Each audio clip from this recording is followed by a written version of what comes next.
Hey, ciao zusammen, René hier.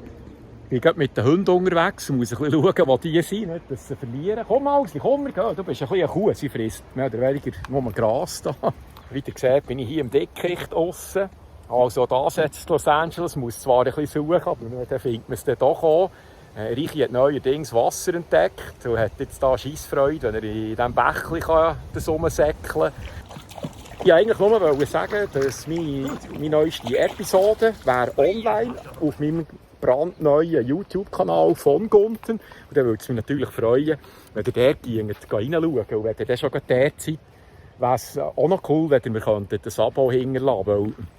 Ich habe ein Ziel, und das wäre möglichst gleich 100 Abos zusammenzusammeln. Weil dann würde es mir dann ermöglichen, im Moment wird mein Kanal dort noch mit einem Link angezeigt, der so zufallsmässig ist zusammengestellt. Und wenn ich dann 100 Abos habe, kann ich den schön kurz ändern auf YouTube/von-Gunten. Und das wäre natürlich eine super Sache.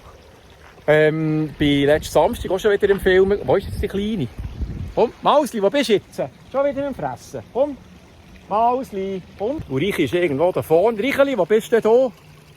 Ja, ich kann euch sagen, da hat man zu tun, wenn man mit Hunden unterwegs ist. Reichi, komm, wo bist du?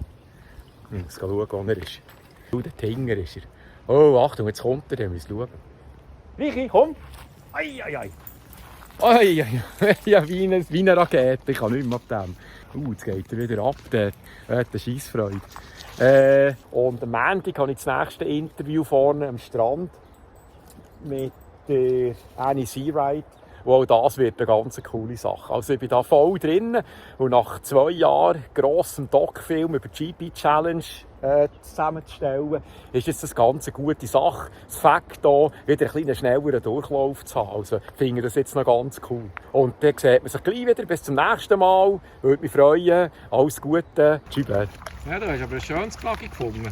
Der ist ja wieder dreckig, wenn ich nicht die Karre nehme.